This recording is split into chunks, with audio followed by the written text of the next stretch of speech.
Muy bien, bienvenidos en este día de sábado. Vamos a orar. Padre nuestro que estás en el santo cielo, santificado sea tu nombre, Señor, aquí y ahora. Te pedimos que estés con nuestros corazones, que toques nuestra mente, que estés dentro de nosotros en todo momento, que no nos dejes en este día especial que es tu santo sábado. Ayúdanos a sentirnos uno entre nosotros y contigo. Te pedimos todo esto en el nombre santo de Jesucristo. Y te lo pedimos todo en el nombre santo de Jesús, para el perdón de nuestros pecados. Amén.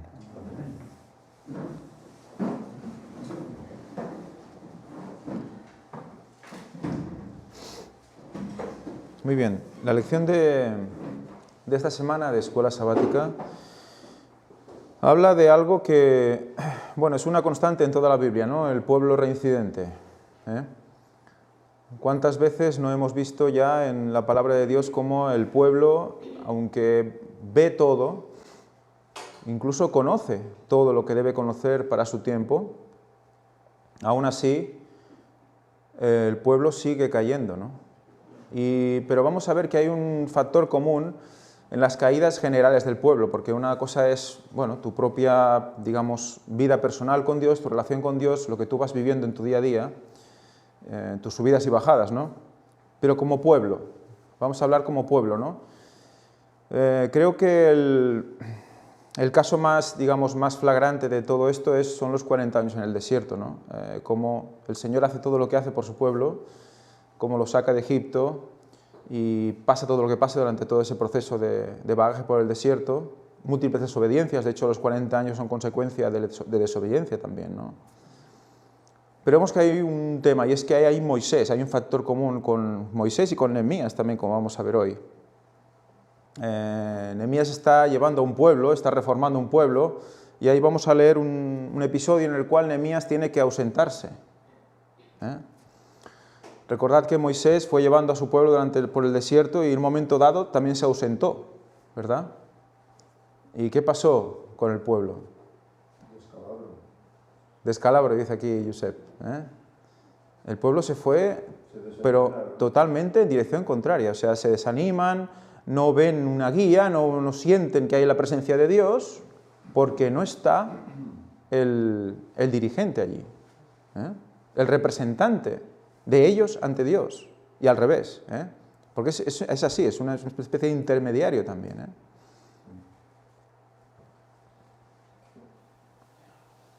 Sí, ya va bien.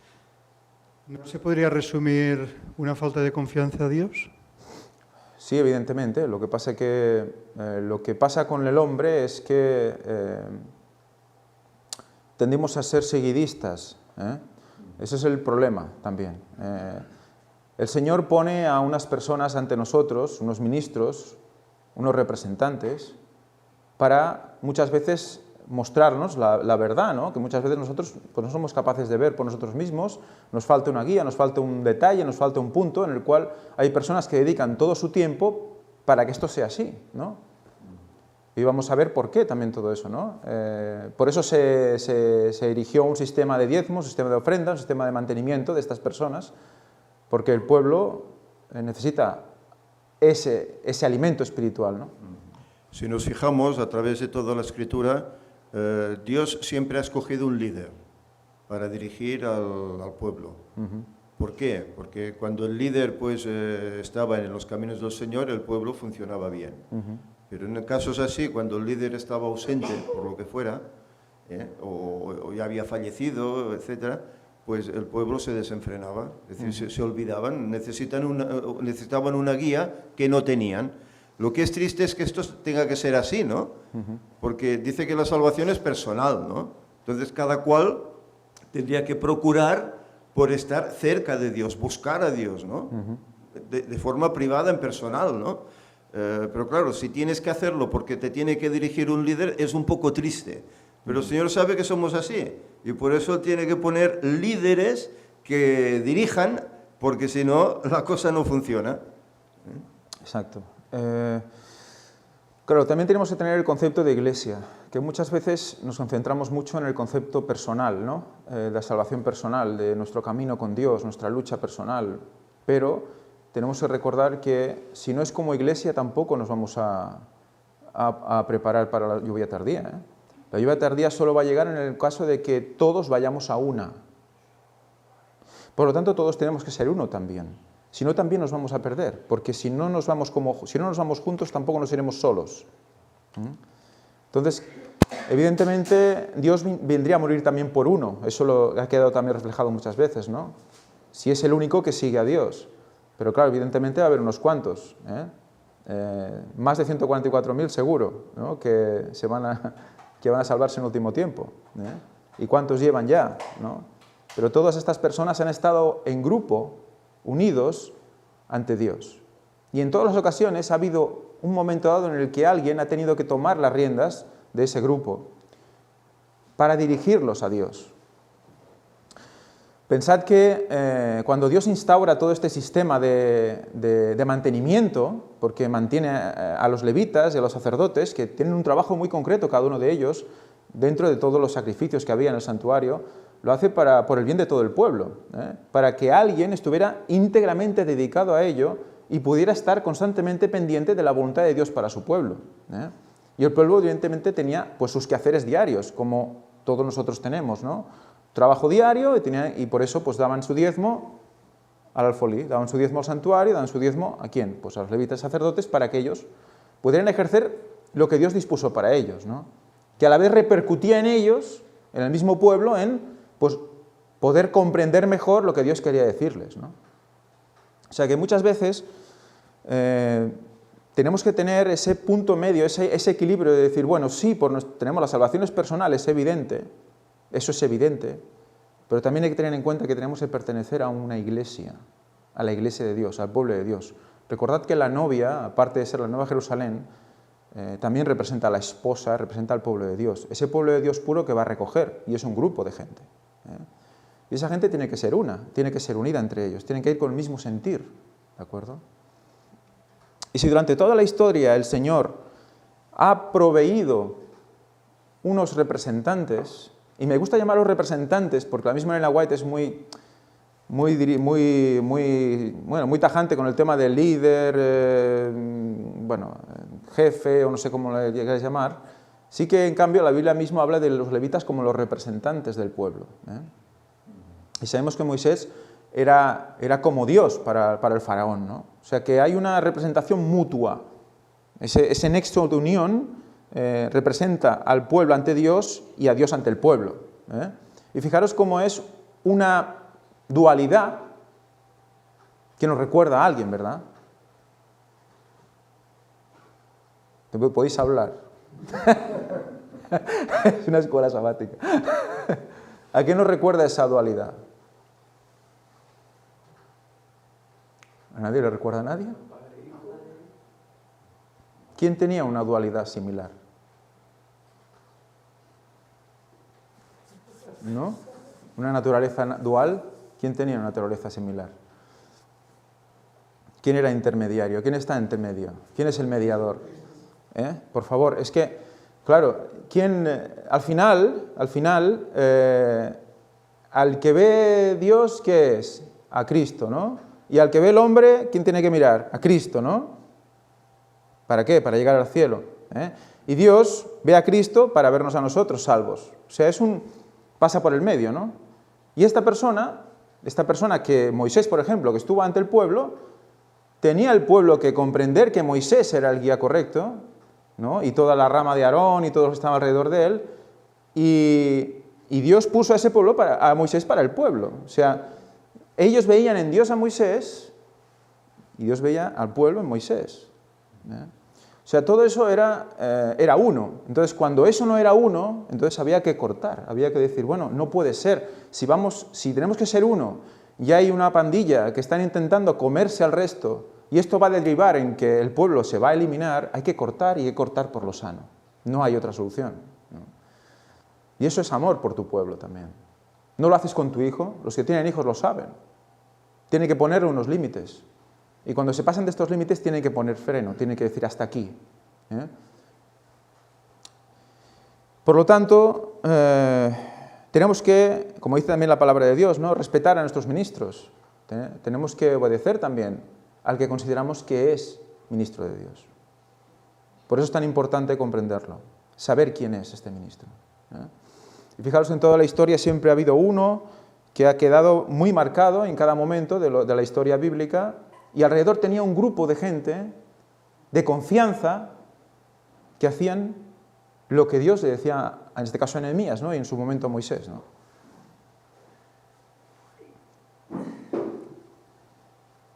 Si esto que acabas de decir lo tuviéramos en cuenta, ¿no? Como pueblo de Dios, de que siempre a lo largo de toda la historia Dios siempre ha levantado a personas que han dirigido al pueblo y han sido las personas correctas, eso ya nos pondría en guardia cuando ante un mal líder viésemos cosas que no cuadran, entonces nos permitirían reaccionar, no conformarnos, no decir, bueno, es lo que hay, ¿no? Sino que al contrario, este no es el líder que Dios ha levantado, por tanto, el líder debe estar en otra parte, el mensaje debe estar en otro sitio, ¿no? Exacto, ahí está. O sea, el equilibrio entre la salvación personal y la salvación como iglesia es ese, es saber decidir, saber ver quién está haciendo el sonido certero de la trompeta. Esa es nuestra responsabilidad. Ahí es donde influye nuestra salvación personal en la iglesia. Por eso, ahí es donde está el conjunto, ahí es donde está una unión que no se puede separar, ¿no? Las ovejas, ¿qué hacen? ¿Reconocen a quién? A su pastor. Las ovejas conocen a su pastor. Por lo tanto, tenemos que reconocer a nuestro pastor. Así que fijaros qué importante es ver esto. Vamos a ir viendo la lección. Es el capítulo 13, básicamente, de Nehemías. Es el último capítulo del libro. Bueno, muy interesante que sea el 13, por lo que ya sabemos, ¿no? 12 más 1 y ese 31 invertido, ¿no? Y que sea justamente el capítulo de esa reclamación, de esa reforma, de ese no os olvidéis de quién es Dios y no os olvidéis de quién os está llevando. Fijaros, dice así en la lección del sábado, dice, si bien habían pactado con Dios en estas cuestiones, no casarse con idólatras, guardar fielmente el sábado y ocuparse del templo y su personal mediante los diezmos y las ofrendas, había violado las 3 promesas. O sea, el pueblo tenía como una serie de condiciones, no había muchas, básicamente era pues guardar la ley, mantener a vuestros sacerdotes y levitas con vuestros diezmos y mantener el templo. Pues resulta que Nehemías, lo que vemos en la lección es que Nehemías se ausenta y cuando vuelve ve que esto se ha desmadrado totalmente. Incluso vamos a ver cómo los levitas tuvieron que salir y buscarse la vida para poder comer. Esto es como, bueno, también Pablo lo hemos visto muchas veces, ¿no? Pablo sabía hacer tiendas y cuando no recibía el sustento por parte de los hermanos, pues él seguía haciendo sus tiendas, ¿no? Eso no quiere decir que la obra tenga que parar, pero evidentemente es mucho más difícil hacerlo de una manera que de otra.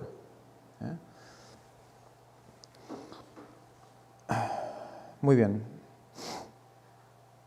En la lección del domingo nos habla de cómo hay unos dirigentes que se corrompen, en el caso de Eliasib. Eliasib, sumo sacerdote, resulta que se une con Tobías, que era amonita, creo recordar, ¿no? Creo que era amonita. Los amonitas y los moabitas, Amón y Moab, estaban siempre pues, alrededor de Israel, y bueno, en el caso de ellos no les permitieron pasar por sus tierras en el momento dado, y eso implicó pues, que evidentemente Dios dijera que no se aceptaran esas personas dentro del pueblo porque iban básicamente a corromper el pueblo, ¿no? Pero resulta que uno de los dirigentes más importantes tiene estos tratos con Tobías, incluso una nieta suya, creo recordar, o un nieto suyo, se casa con familiares de Tobías. Entonces, aquí empieza a haber una alianza con pueblos extranjeros, ¿no? Que es justo lo que se supone que habían pactado con Dios, ¿no? Nehemías 13, del 1 al 9, dice, aquel día se leyó el libro de Moisés, oyéndolo el pueblo, y fue hallado escrito en él que los amonitas y moabitas no debían entrar jamás en la congregación de Dios. Eso es Nehemías 13, 1. Por cuanto no salieron a recibir a los hijos de Israel con pan y agua, sino que dieron dinero a Balaam para que los maldijera, mas nuestro Dios volvió la maldición en bendición. ¿Recordáis la historia de Balaam? Cuando oyeron pues la ley, separaron de Israel todos los mezclados con extranjeros. Y antes de esto, el sacerdote Eliasib, siendo jefe de la cámara de la casa de nuestro Dios, había emparentado con Tobías.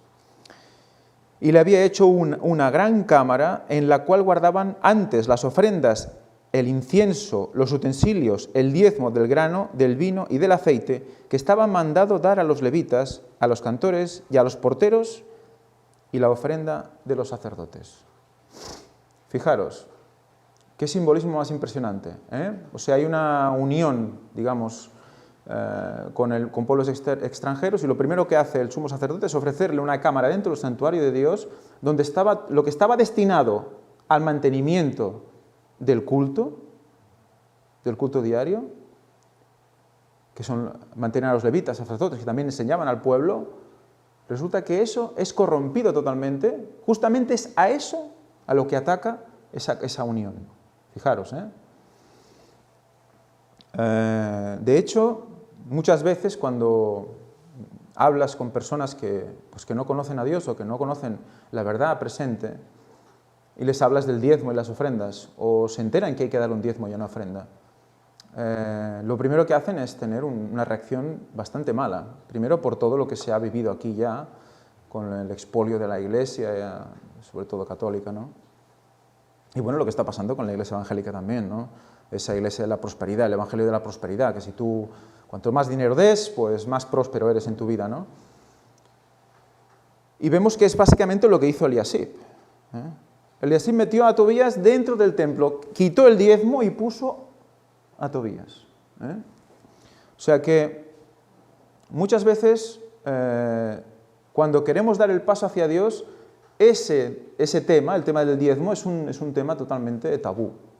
Entonces apartamos eso y ponemos todas nuestras idolatrías, nuestras creencias personales, y ahí llenamos esa sala del templo. Y ahí lo dejamos todo. Porque recordad que el templo de Dios es nuestro cuerpo también. Entonces todo lo que nosotros pensemos dentro de nuestro cuerpo, vamos a poner también nuestra mente, porque el cuerpo es también la cabeza, o sea, todo el cuerpo es también la cabeza, eso también lo hemos visto alguna vez.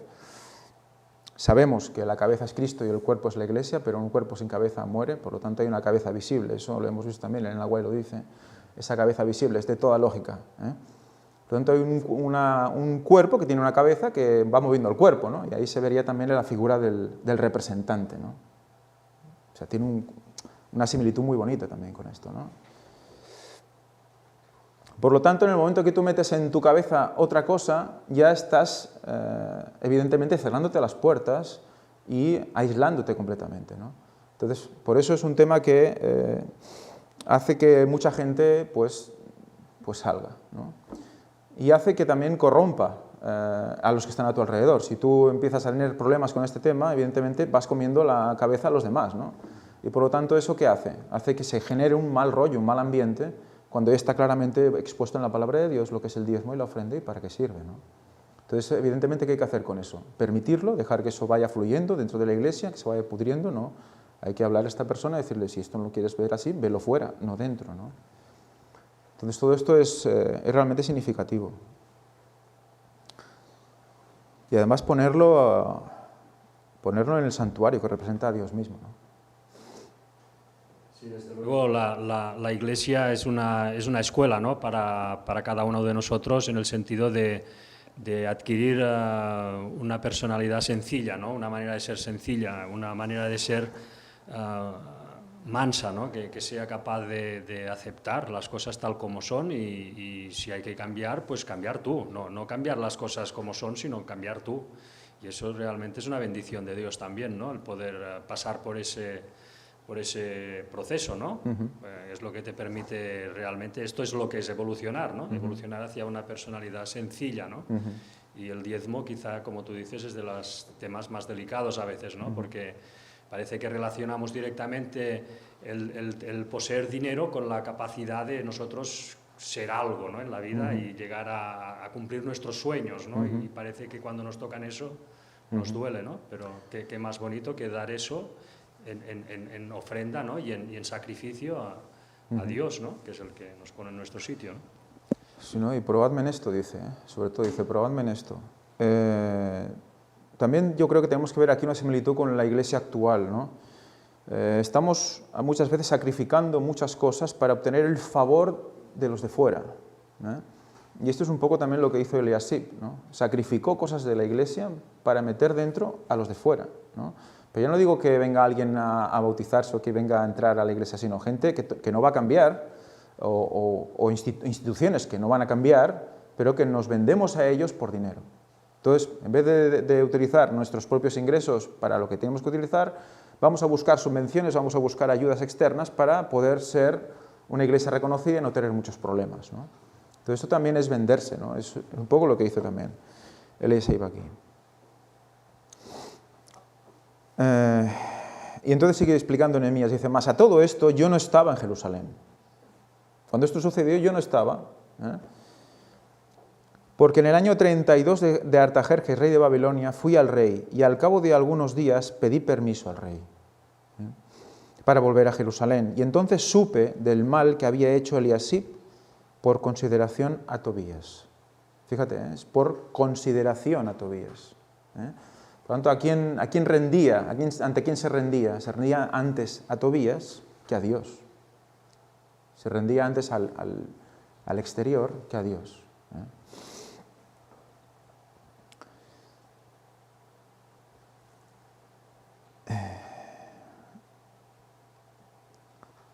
Haciendo para él una cámara en los atrios de la casa de Dios. Y me dolió en gran manera, y arrojé todos los muebles de la casa de Tobías fuera de la cámara. ¿Os suena algo esto? ¿A qué? Tú no, va, una otra. No, es broma. No, fes, es igual. No. Fes. Es la pregunta así directa, ¿no? ¿Vamos a contestar o vamos a decir algo? ¿A quién recuerda esto? No, cuando Jesús entra en el templo, ¿no? Y expulsa a los mercaderes, ¿no? Quizá. Claro. O sea, vamos a ver otra vez cómo Jesús no hizo nada nuevo, ¿eh? Bueno, quiere decir en el sentido de muchas cosas que él decía eran del Antiguo Testamento, y muchas acciones que él hacía no eran unas cosas de decir, bueno, se reivindicó en su casa, ¿no? Pero alguien ya había hecho también esto antes, ¿no? Alguien había malogrado esa casa, le había quitado el respeto a esa casa, ¿no? Y ahí, pues, ¿qué hizo? Tiró los muebles fuera, ¿eh? Pregunto, ¿este Tobías es el mismo que escribió el libro apócrifo? Pues no lo sé. Porque se sabe Eso ya, esto, Víctor, es no el sé si mismo lo sabe Tobías. o no. Pero bueno, es... a ver, sí, Josep. A mí también me recuerda al hombre de la escobilla, ¿no? La visión de Ellen White. Ajá. Genial. Exacto. ¿Qué pasa con el hombre de la escobilla? ¿Recordáis qué pasa con el hombre de la escobilla? Tiene una escobilla, evidentemente. ¿Para qué se usa la escobilla? Para limpiar, ¿eh? ¿Recordáis que, bueno, resulta que Ellen White tiene una... No, es la visión de Miller, ¿verdad? De Miller, sí. Ellen White explica la visión o sueño de Miller, exacto. Miller tiene un sueño, ve que hay una serie de joyas que son esparcidas, son tiradas por el suelo, y que viene un hombre y que las ve llenas de polvo y las limpie, y eran más brillantes incluso que antes de haber caído, ¿no? Y en ese momento ese hombre de la escobilla vimos que era ese tercer Elías que limpia al pueblo, que saca lo malo y hace resurgir lo bueno, ¿no? Y veis como otra vez tenemos esa similitud entre tercer Elías, Nehemías, representante de Dios, Cristo, ¿eh? Todo se va entremezclando y eso creo que es algo que tenemos que tener muy en cuenta, ¿eh? Hay una dualidad constantemente, ¿eh? Fijaos que nosotros mismos tenemos que tener la cabeza en el cielo y los pies en el suelo, ¿no? Eso también es una dualidad, ¿eh? O sea, que el Espíritu Santo está para que nosotros podamos actuar en la tierra y representar a Cristo en la tierra, ¿eh? O sea, que es algo que no es una tontería, ¿eh? Y el hecho de que haya alguien que sea la cabeza visible tampoco es ninguna tontería. De hecho, es para visualizar lo que realmente tenemos que ser nosotros también en nuestro día a día, en la calle, ¿no? Desde El hombre cuando cayó, ¿no? Pues quedó en gran oscuridad la tierra. Entonces hay que dar luz, ¿no? Para presentar el carácter de Dios, para presentar en primer lugar quién es Dios y luego cómo es su carácter, ¿no? Y eso por eso, pues lógicamente todos estos líderes siempre se acaban pareciendo, porque al final a quien representan es a Dios, ¿no? y a su carácter, con lo cual siempre en realidad es el mismo representante, ¿no?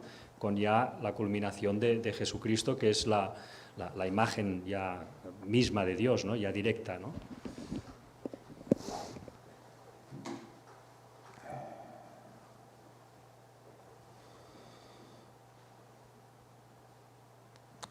Muy bien, vamos a seguir.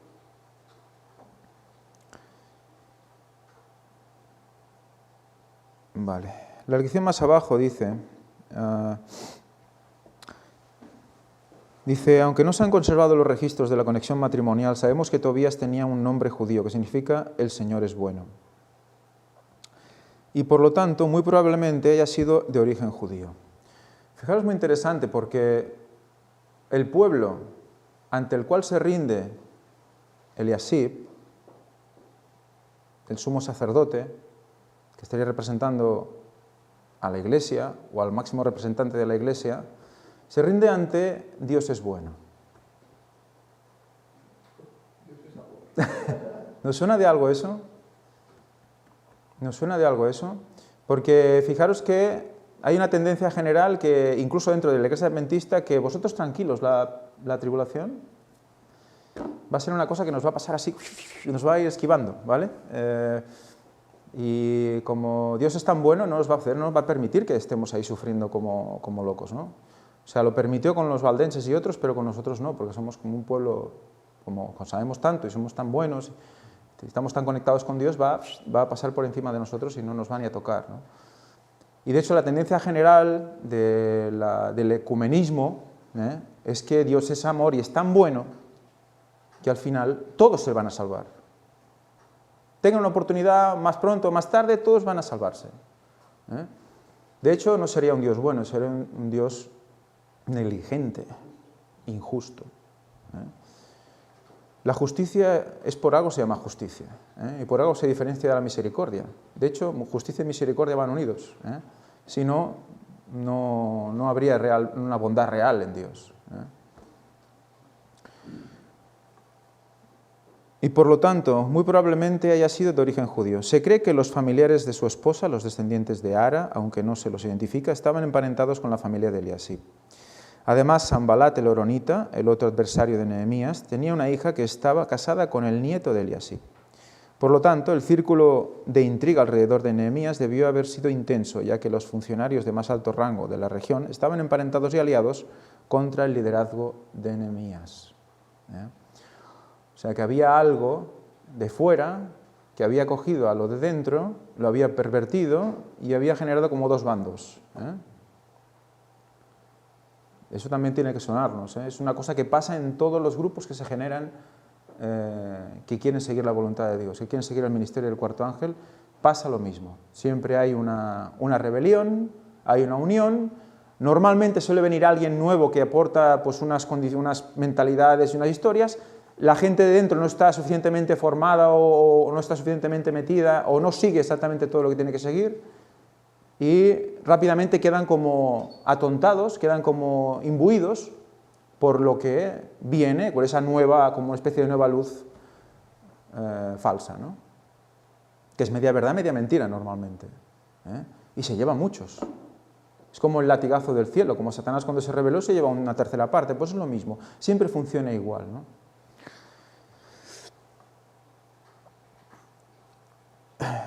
En la lección del lunes nos habla de los levitas en los campos, y ahí viene un poco a lo que decíamos antes. Nehemías 13 del 10 al 14. ¿Alguien quiere leer Nehemías 13 del 10 al 14?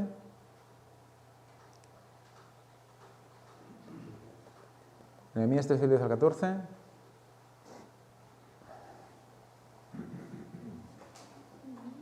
Nehemías 13 del 10 al 14.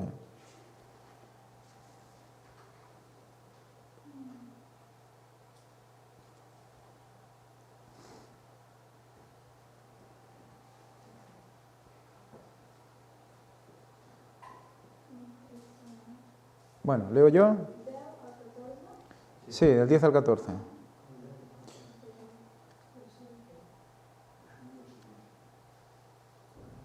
Bueno, leo yo. No, yo. ¿Ya? Encontré asimismo que las porciones para los levitas no les habían sido dadas y que los levitas cantores que hacían el servicio habían huido cada uno a su heredad. Fijaros, los levitas y cantores habían huido. ¿Por qué? Porque no tenían el sustento. Ahora bien, ahora viene una pregunta y es lo que tenemos que tenernos claro. Hemos visto hasta ahora todo lo que representa, lo que es el representante de Dios en la tierra. Hemos visto ahora la cabeza, hemos visto ahora lo importante que es que haya una unión en la Iglesia. Resulta que por falta de aporte, esas personas que tenían que ser los que enseñaran, los que estuvieran constantemente en relación con Dios para el pueblo y por el pueblo, imaginaros que encontráis la verdad presente, que sabéis quién la explica, que sabéis dónde tenéis que ir y de repente se acaban los vídeos. O de repente ya no sabes más de esta persona, no sabes más de qué está pasando. ¿De acuerdo? Evidentemente, si es la voluntad de Dios y eso tiene que seguir hasta el final, de una manera o de otra. Pero vamos a poner piedras, vamos a poner palos en las ruedas, vamos a ser, ¿cómo lo explica la palabra de Dios? Dice de otra manera. Tropiezo para que la obra funcione. Porque realmente es eso lo que estamos haciendo, si no. Fijaros, somos responsables de que también se dé el Evangelio y se haga todo lo posible, es nuestra responsabilidad también. No solo es el que habla. El que habla no está, o los que hablan no está, o el ministerio no está, si los que reciben no devuelven. Es un quid pro quo también. Evidentemente la persona no lo hace para que le devuelvan, pero es que si no se devuelve el diezmo, se acabó. Entonces, ¿qué responsabilidad tenemos? Muy grande, constante. ¿Y qué pasó cuando se fueron a los campos? ¿Va? Nadie estaba por su pueblo, ya que pues, cada uno campi qui pugui, decían, como decimos aquí en Cataluña, ¿no? Sigue, por favor. Entonces reprendí a los oficiales y dije, ¿por qué está la casa de Dios abandonada? Y los reuní y los puse en sus puestos. Los reuní y los puse en sus puestos. Eso es una reforma, ¿verdad? ¿Por qué está esto abandonado? ¿Qué habéis hecho con el pueblo? ¿No es una reprensión a los pastores también? A los que no están haciendo nada. Los oficiales, ¿qué eran en ese momento? Los segundos de a bordo, ¿no? El director general de la conferencia se va y cuando vuelve, los otros están haciendo el loco. Pero si el sumo sacerdote también se emparenta con los de fuera, pues ya estamos todos perdidos. ¿Ves cómo hay una similitud muy bestia, muy grande con lo que pasa hoy día? Muy grande, o sea, en todos los sentidos. Ya sea el que más, ya sean los oficiales, sean todos. Hay un momento en el cual alguien tiene que dar una voz, tiene que sonar una trompeta y tiene que decir, esto es así, ¿qué estáis haciendo? ¿No? A la casa de Jacob su pecado hay que decir en gran voz, ¿no? Por lo tanto, si eso no pasa, y ha pasado toda la historia y no va a pasar ahora, justo antes de que Cristo venga, creo que es evidente, ¿no? De todas formas, a mí al menos personalmente no deja de sorprenderme y a la vez poner mi alerta, ¿no? Del darte cuenta de que lo normal, entre comillas, es que la gente se despiste, ¿no? A lo largo de la historia y hoy en día no es diferente, ¿no? Es sorprendente porque, hombre, si no sabes la verdad es normal que te vayas por otros derroteros, pero sabiendo la verdad y habiendo sentido ese primer amor, ¿cómo puedes acabar desviándote? Es en cierta manera increíble, ¿no? Es algo que y a la vez te pone en guardia, porque dices, ostras, y si esto me pasa a mí, porque, claro, yo ahora me siento muy conectado, pero es que ya se ve que a lo largo de la historia ha habido gente que está igualmente conectada y ha acabado mal, ¿no? Sí, sí. Dice Elena White que, bueno, tendremos muchas sorpresas en el cielo. Gente que incluso ha llevado a muchísima gente al Evangelio y que estarán en el cielo. Y en cambio esa persona no estará en el cielo, no estará ahí con todos, ¿no? Eso tiene que hacernos reflexionar muchísimo. A ver, lo normal es el mal para nosotros. Por lo tanto, por definición, como pecadores, lo que nuestro pecado interior busca el pecado exterior. Elena White lo explica así también, es como un imán, ¿no? ¿Qué busca el pecado interior, el pecado exterior? Cuando lo encuentra, pues ahí se unen, ¿no? Entonces, imaginaros que mañana no hubiera un lugar para reunirse. ¿Cuánta gente no tiene ese lugar? O que mañana no hubiera vídeos para ver. Pues todo eso hay que valorarlo como lo que es, ¿no? Nos da una situación en la cual podemos acudir a un lugar a escuchar la verdad. Eso es una bendición, ¿no?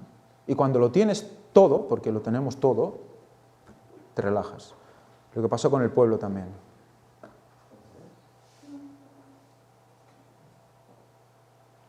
Por eso ha quedado el registro escrito, ¿no? Porque no hay nada nuevo. Lo que fue volverá a ser. ¿Y está escrito para qué? Para la enseñanza de aquellos que llegarán al fin del tiempo, ¿no? Para que no caigamos en los mismos errores que cayeron ellos. Pero con todo con eso a veces, como comentamos, ¿no? Solemos caer. ¿Y llegaremos todos juntitos hasta el final? ¿Llegaremos todos juntitos de la mano hasta el final?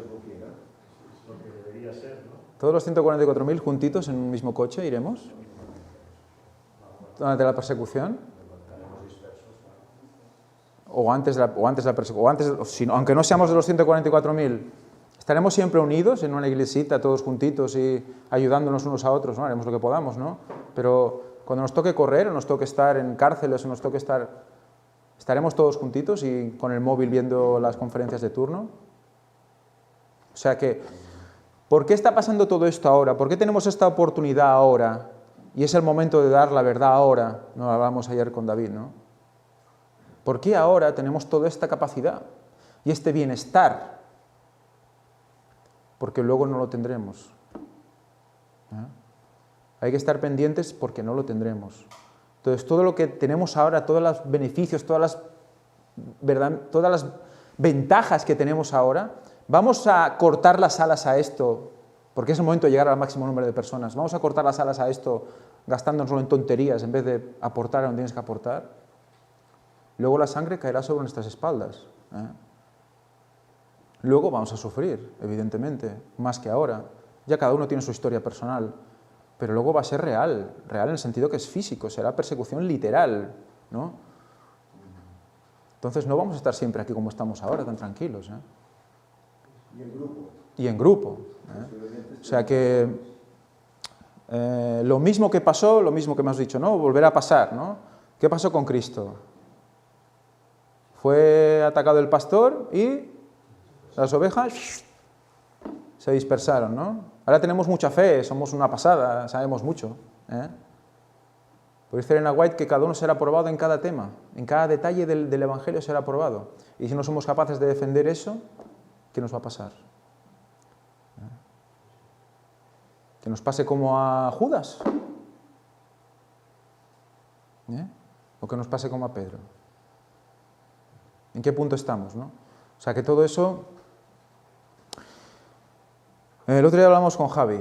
Dice Elena White que deberíamos estar soñando con esos momentos. No por el hecho de anhelarlos, sino por el hecho de tenerlos siempre presentes, para estar vivos, espiritualmente. Y además no hay que olvidar que el engaño del enemigo va a ser tan fuerte, ¿no? Tan atrayente y tan hipnótico que eso también da que pensar, ¿no? Realmente vamos a tener que estar muy enchufados a Dios, ¿no? En ese momento, porque es que si no, el despliegue de medios va a ser tan brutal que bueno, va a ser fácil que caigamos, ¿no? Sí. ¿Seguimos?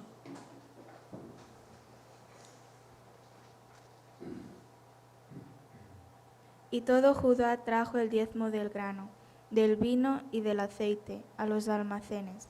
Y todo Judá trajo el grano, el diezmo, el vino a los almacenes. Se ponen las cosas en su sitio, todo vuelve a funcionar. Dios quiera que al oír la trompeta, al oír el sonido certero, eso pase en nuestros corazones. Si no está pasando, ya que pase.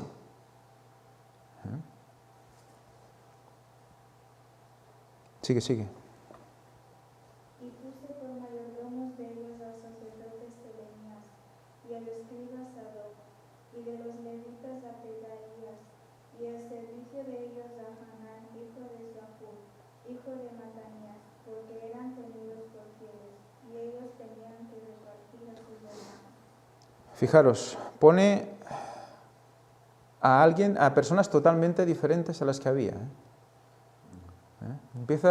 Hace recambios. Dice, bueno, ahora tú aquí, tú aquí, tú aquí, tú aquí. Forma su equipo de confianza. ¿Por qué? Algo pasó, ¿verdad? No quería que se volviera a repetir.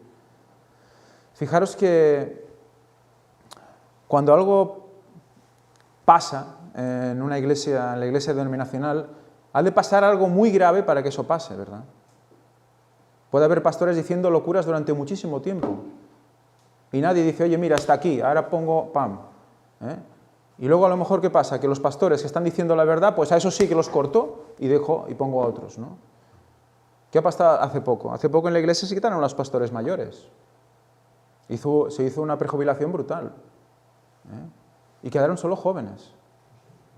Sí, muchos jóvenes, sí, quedaron muchos jóvenes. Muchos que venían con las nuevas creencias, ¿no? ¿Y qué pasa? ¿Tienen la experiencia que tenían el resto? Es muy complicado, ¿Se les puede levantar ese punto que tenían? ¿Le puedes decir a un joven de estos, oye, tú los 6000 años, ¿sabes que la iglesia adventista predicaba los 6000 años hace tiempo? Claro, no puede recordarlo porque es joven y no se lo habrán enseñado en la universidad, ¿no? Entonces, es mucho más sencillo llevar a las personas a otro lugar cuando les cambias los líderes. ¿Por qué hay rebeliones? ¿Por qué hay sediciones en los países para cambiar a líderes? Esa es la imagen de la gente.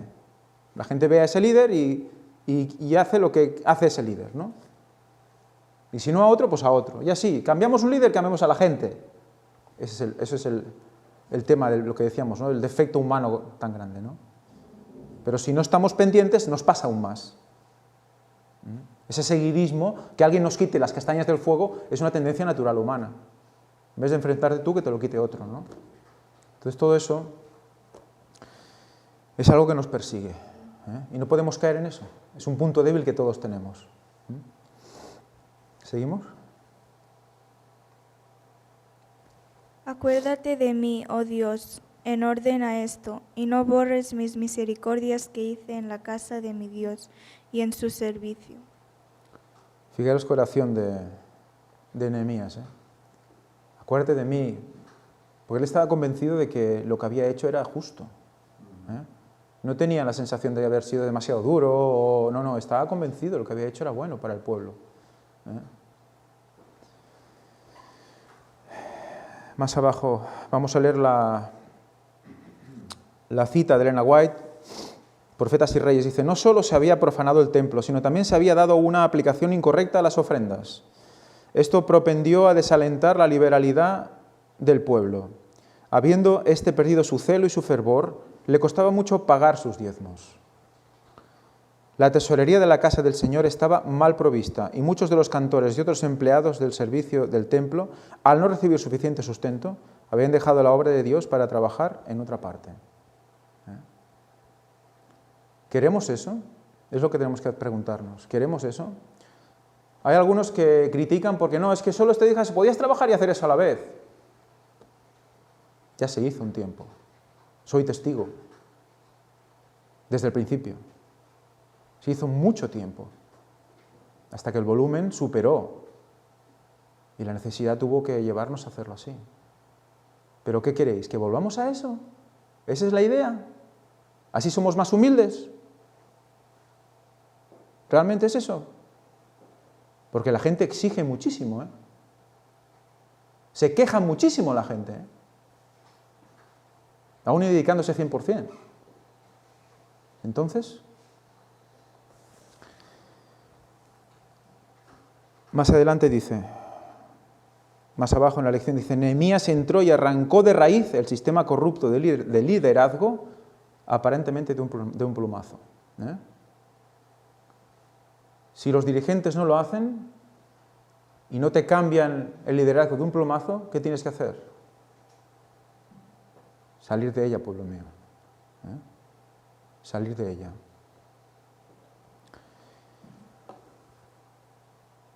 Dice, aunque Nehemías designó a hombres fieles a la organización del templo, el corrupto sumo sacerdote Eliasib no perdió su puesto, ya que se transmitía a través de los descendientes de Aarón. Su trabajo en el templo es posible que haya quedado paralizado por las medidas de Nehemías de asignar a otros para algunas de las responsabilidades del sumo sacerdote, pero él todavía seguía siendo el sumo sacerdote. Bueno, esto yo no lo sé, no lo he podido comprobar. Pero muchas veces en la iglesia denominacional se dice, bueno, vosotros dad lo que tengáis que dar y Dios ya se ocupará de hacer con ese dinero lo correcto, pero tenéis que darlos a la iglesia. Pero la denominación sigue manteniendo a algunos pastores que no dicen lo que tienen que decir, por lo tanto, no podemos excusarnos tampoco en eso. Y tenemos que saber dónde ponemos nuestros diezmos y ofrendas. ¿Realmente vamos a alimentar a la cabeza visible o no?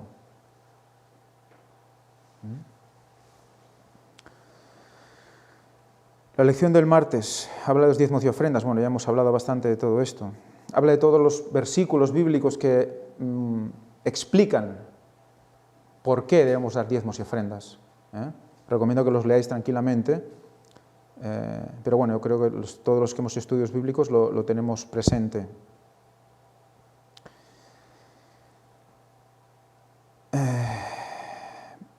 Vamos a ver lo que dicen las creencias adventistas del séptimo día, página 375. Esto está escrito en la lección. Dice, el sistema del diezmo es hermoso por su sencillez. Su equidad se revela en la obligación proporcional que coloca sobre ricos y pobres, en proporción a la manera en que Dios nos ha dado el uso de su propiedad. Así también debemos devolverle el diezmo. Cuando Dios pide nuestros diezmos, Malaquías 3:10, no apela a nuestra gratitud ni a nuestra generosidad. Si bien es cierto que la gratitud debiera ser una parte de todas nuestras expresiones a Dios, diezmamos porque Dios lo ha ordenado. El diezmo pertenece al Señor y Él requiere que se lo devolvamos. Esto es una escritura de la creencia adventista. Realmente es una orden, pero noto un tono un poco especial, no sé si os habéis fijado, ¿no? El hecho de decir, bueno, no es generosidad, no es gratitud. Bueno, en cierta parte también, ¿no? Si tú no estás convencido realmente de lo que es el diezmo, ¿lo debes dar? Quiero que alguien me conteste. Sí. Si alguien en su corazón no tiene claro aún no tiene introducido en su interior lo que es el diezmo, ¿debe dar el diezmo? Porque Dios lo ordena, Dios dice, tienes que dar el diezmo, ¿vale? Pero dice que aquí que no es una cuestión de gratitud o generosidad. Yo hago una pregunta, y no sé si es una pregunta así, porque es una pregunta que a mí me hacen. Me gustaría saber también vuestra opinión.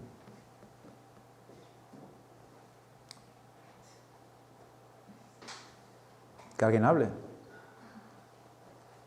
A ver, yo, en mi caso personal, ¿no? Cuando no sabía nada del diezmo, sí que intentaba dar a causas que a mí me parecían justas, porque sentía en mi, vamos a decir, despertar espiritual que era necesario colaborar con las buenas causas, ¿no?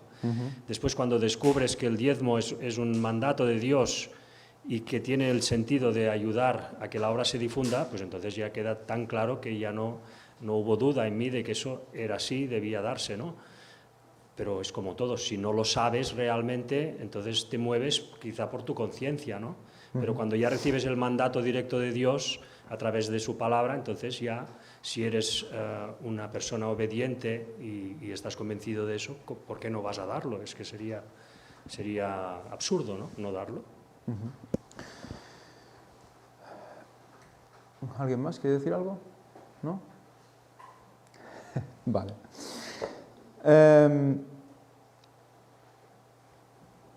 Más adelante dice la lección, tal como sucedió con el templo israelita, nuestra iglesia se vendría abajo sin el apoyo de los diezmos y las ofrendas de los miembros. Nuestros servicios religiosos no funcionarían sin gente a la que se le paga para dedicar tiempo de calidad a un ministerio y a una planificación y una gestión eclesiástica para Dios. La adoración a Dios también disminuiría en calidad, pero lo más importante es que sin diezmos y ofrendas no habría evangelización. Claro, ellos están hablando desde el punto de vista de la denominación. Nosotros sabemos lo que pasa con la denominación. Nos están diciendo que seamos, a pesar de todo, a pesar de lo que hagan nuestros líderes, que es una orden de Dios. Y además cuando lo hablan así, cuando lo explican, es cuando tú lees esto y lees, es que te imaginas hasta alguien señalándote. Porque si lo estás viendo verás que dice no apela a nuestra gratitud ni a nuestra generosidad. Si bien es cierto que la gratitud debería tener una parte en todas nuestras expresiones de Dios, diezmamos porque Dios ha ordenado. El diezmo pertenece al Señor y Él requiere que se lo devolvamos, ¿no? Luego, claro, vamos a ver también que más adelante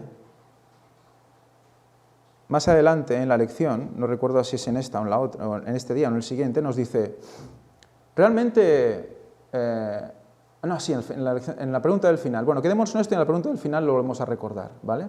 Porque es un contexto interesante que me gustaría retomar. Más adelante dice, hay veces en las que Dios no tiene que explicar por qué establece algo.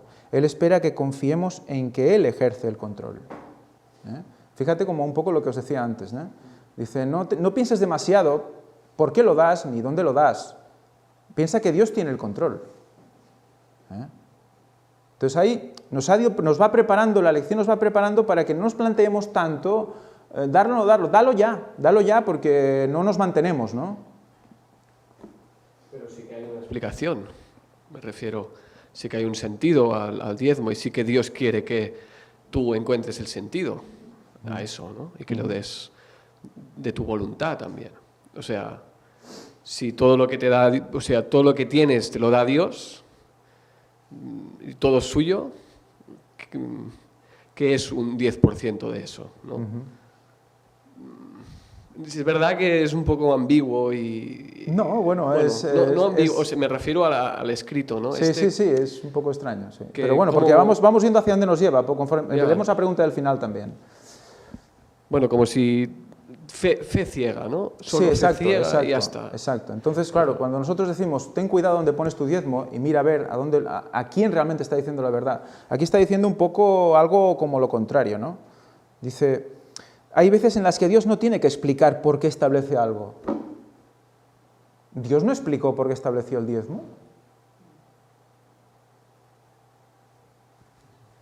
Una vez estudié una carta en un libro de Elena de White que decía que cuando se dan diezmos y ofrendas se tiene que hacer con amor.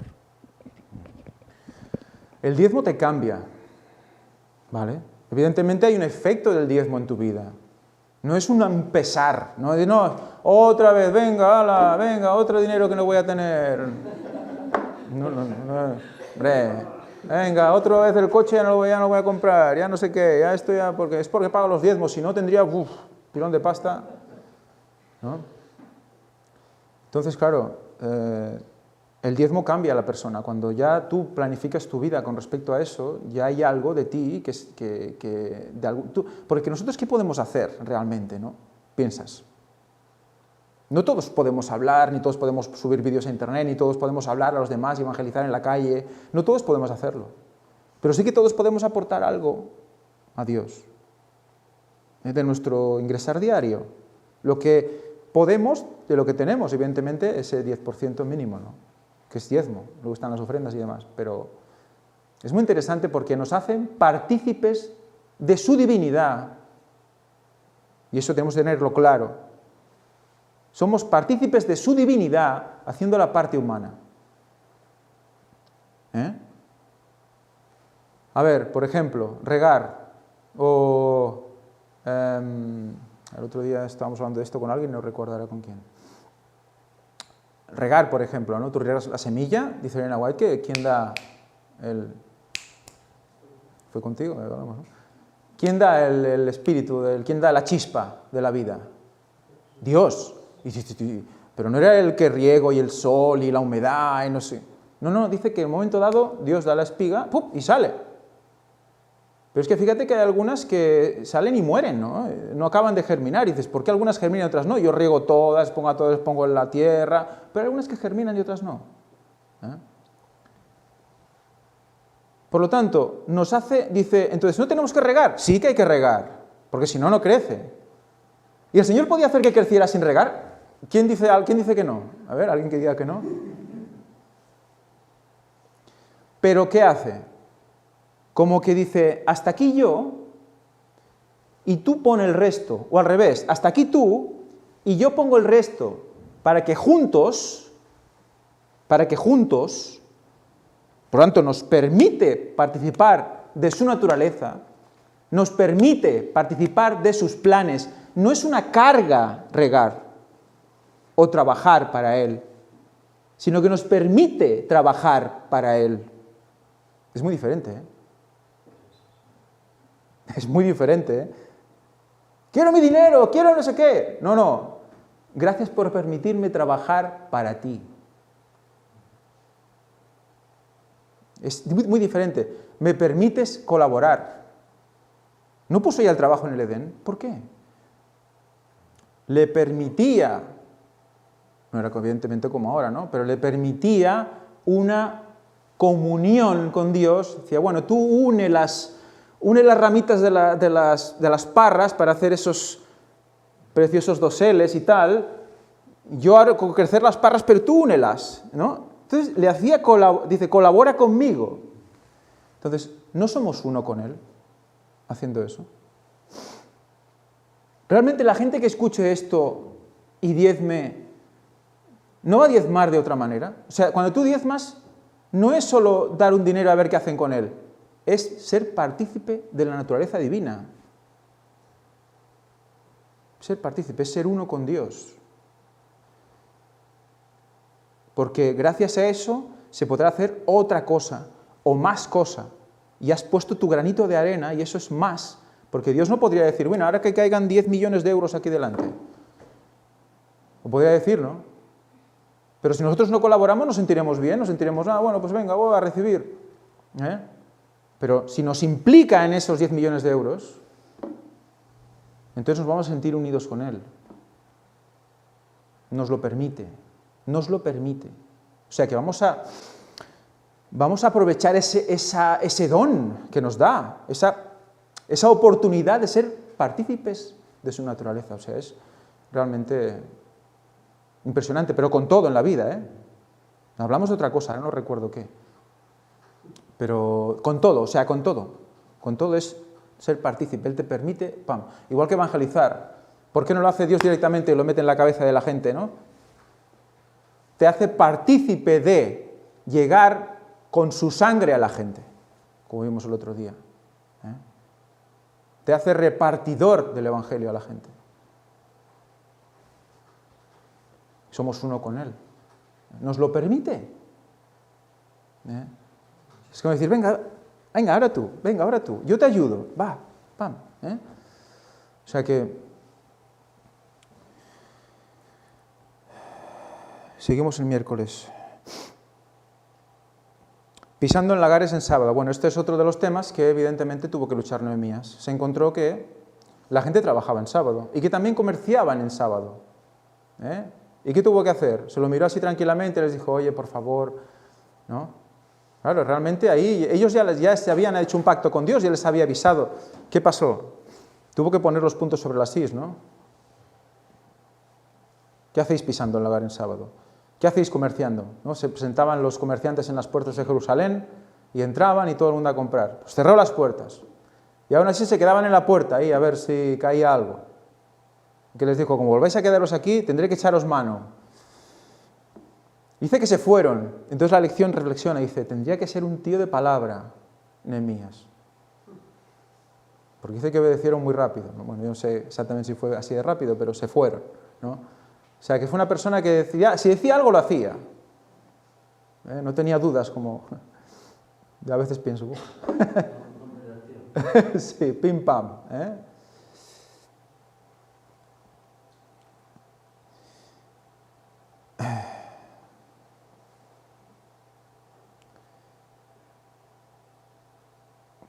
Vaya, no veo la... Vale. Vamos al miércoles directamente. El miércoles dice... No, este es el miércoles, perdón. Jueves. Vamos al jueves. ¿Jueves qué dice? Dice... ¿No hicieron así vuestros padres?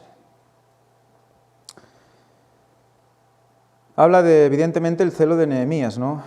Vamos a ver lo que dice Profetas y Reyes al respecto. Dice, Nehemías los reprendió intrépidamente por haber descuidado su deber. Les preguntó severamente, ustedes están pecando al profanar el día sábado. Lo mismo hicieron sus antepasados y por eso nuestro Dios envió toda esta desgracia sobre nosotros y sobre esta ciudad. ¿Acaso quieren que aumente la ira de Dios sobre Israel por profanar el sábado? Luego ordenó que se cerraran las puertas y al caer la tarde, antes de que comenzara el sábado, y que no se volviesen a abrir hasta después de ese día. Y teniendo más confianza en sus propios criados que en aquellos a quienes pudieran designar los magistrados de Jerusalén, los puso al lado de las puertas para que hiciesen cumplir sus órdenes. Dios hace lo mismo. Si tú no estás dispuesto a predicar lo que hay que predicar, pues tú no sirves, pongo a otro. Por eso dice que os enviaré un mensajero. ¿Recordáis en Zacarías? Yo enviaré a mi mensajero. El que yo ponga, porque ya veo que vosotros no sois mi mensajero, ¿no?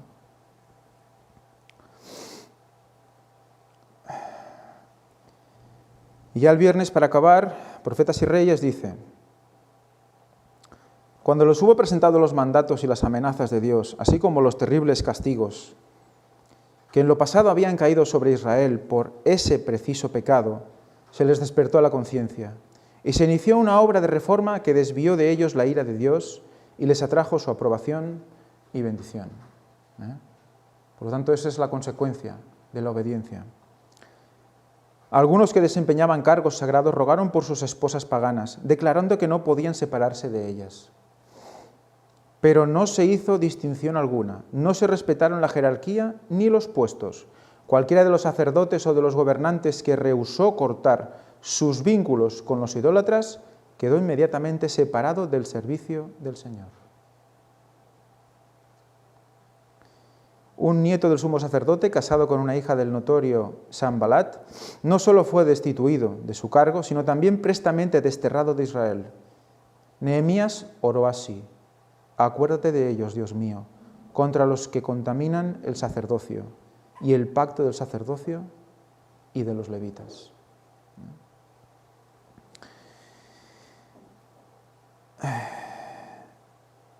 Luego aquí hay unas preguntas para dialogar que, tenía señaladas, pero se me ha ido la señal, así que la voy a buscar un momentito. La primera pregunta dice, lee la cita anterior de Elena de White. En clase, comparte lo que piensas sobre lo que hizo Nehemías, que no dio lugar a ninguna excepción, incluso con quienes parecían amar verdaderamente a sus esposas y no querían separarse de ellas. ¿Crees que Nehemías era demasiado enérgico, demasiado inflexible, y que podría haber hecho algunas excepciones? ¿Por qué? En este mismo contexto, ¿de qué manera la Iglesia ejerce la disciplina con amor y comprensión y al mismo tiempo es coherente y no atenúa los parámetros divinos de la verdad? ¿Volvemos a leer? ¿Habéis leído conmigo? Es mejor que leáis conmigo porque las preguntas, claro, son interesantes, pero las un poco rebuscaditas, ¿no? Primero te hace una pregunta que queda abierta, y es lo que hay que discutir, ¿no? ¿Crees que Nehemías fue demasiado enérgico? ¿Demasiado inflexible? Y luego dice, ¿de qué manera nosotros estamos siendo equilibrados para poner puntos sobre las sillas en la Iglesia? ¿De qué manera nosotros no atenuamos los parámetros divinos de la verdad? O sea, estamos diciendo la verdad y a la vez estamos metiendo caña a los que dicen mentira. Llegamos a un equilibrio de amor, lo hacemos con amor. ¿Qué creéis que está diciendo aquí? ¿Realmente se está haciendo esto en la Iglesia? Es la pregunta.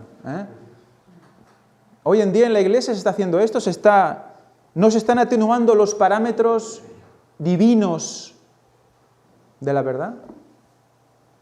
¿Por qué es atenuar? Porque aquí a lo mejor el lenguaje es un poco... ¿Qué es atenuar los parámetros divinos de la verdad?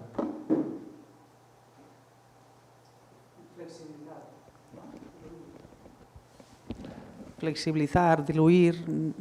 Exacto, atenuar quiere decir, si una cosa es así, ¿no? Es así. Eso es atenuar, ¿vale?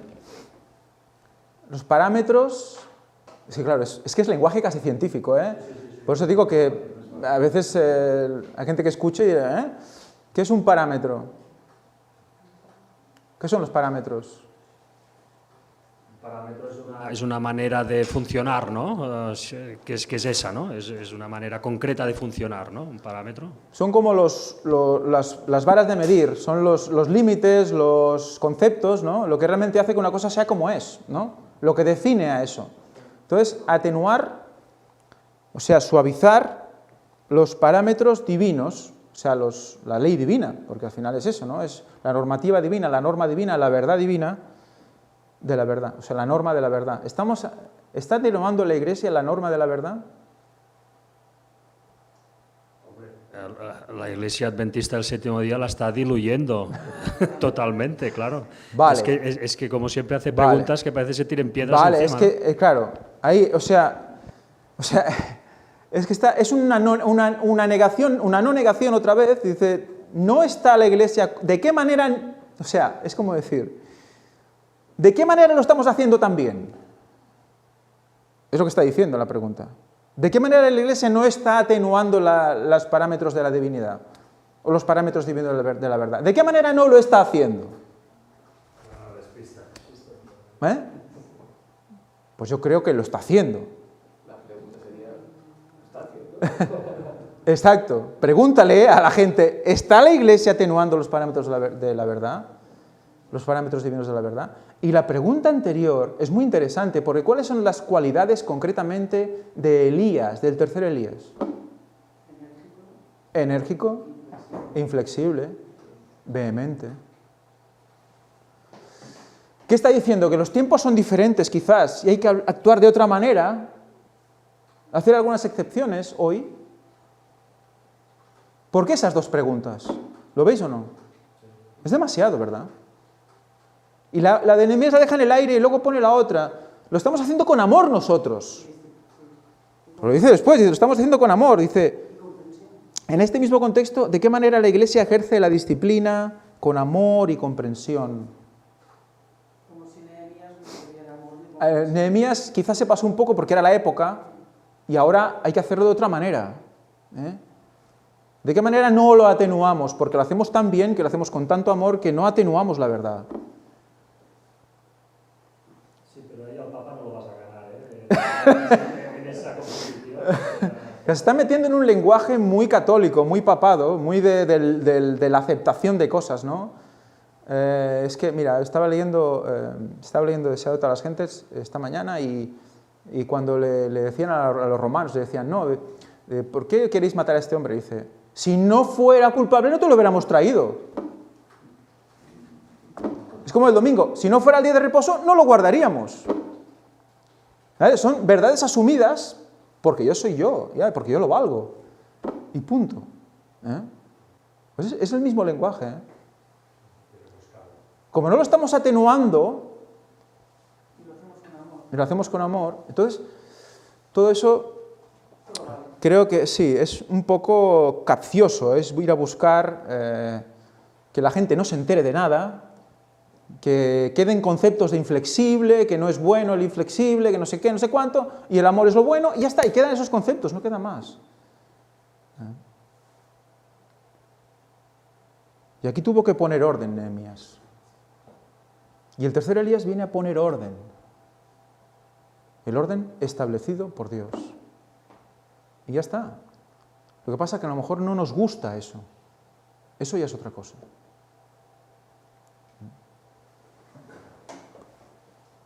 Aquí la pregunta correcta, ¿no? Sencilla, sería ¿cómo es la manera correcta de combinar la misericordia con decir la verdad a la vez. Con la ¿no? justicia y con la verdad. Sí. Exactamente. Y ya está. ¿Por qué te complicas tanto en usar este tipo de construcciones en la frase?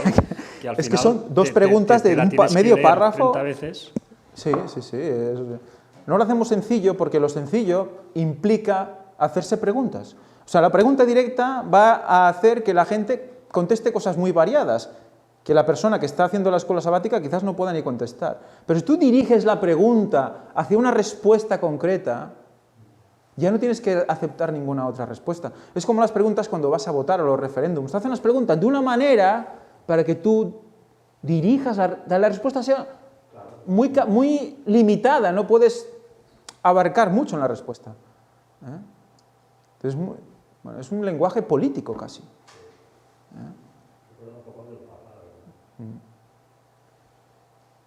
Bueno, pues muy bien, quedémonos en esto. Capítulo 13 de Nehemías, reformas de Nehemías. Vino a poner orden, se fue, se desordenó, volvió a venir, tuvo que volver a poner orden. Nadie de nosotros es imprescindible. Para Dios, Dios sabe. Entonces no podemos confiarnos en donde estamos. Pues nada, yo creo que hasta aquí. Si tenéis alguna pregunta más o queréis comentar algo, ¿no? Pues venga, oremos pues.